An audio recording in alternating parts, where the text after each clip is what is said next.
There's a slot that used to be on every phone. 10 bucks bought you all the storage you'd ever need. Then, it vanished. And the real reason? It's not the one you've heard. To understand why the SD card disappeared, you have to know where it came from. And it didn't come from a place of love. It came from a war. 1999, Sony launches the memory stick. Proprietary, locked to Sony products only. And panic spreads through the rest of the electronics industry. Because if Sony wins this format, everyone else loses.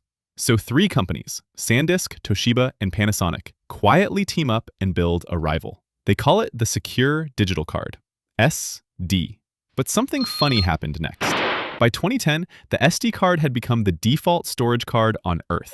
Cameras, camcorders, Nintendos, dash cams, and, most importantly, phones. Android leaned all the way in. Cheap base storage, expand it later. Samsung made it a whole selling point. They literally ran ads mocking iPhones for not having one. And for a few golden years, you actually owned your storage. A 64 gig card cost $8. You popped it in, you forgot about it. That was the deal. And then in 2015, Samsung killed the slot on the Galaxy S6. The backlash was so brutal, they put it back the next year. We've also redesigned the S7 with memory that expands. Then they killed it again in 2021. This time, nobody flinched.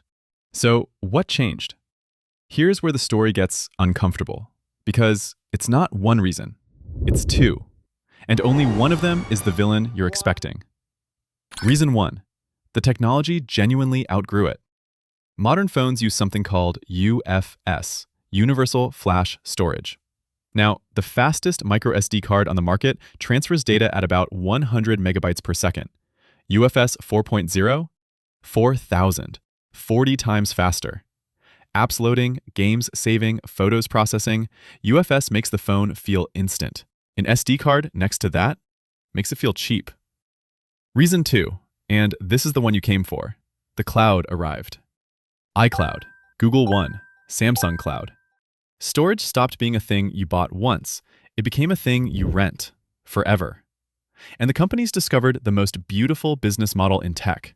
Recurring revenue from something that used to cost you $8 total for life. So which one actually killed the SD card?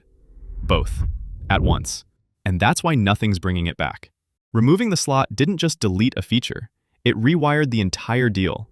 You used to own your storage. Now you rent it. You used to back up your photos to a card in a drawer. Now they live on a server you don't control, behind a password that can lock you out forever. And people learn this every day, the hard way.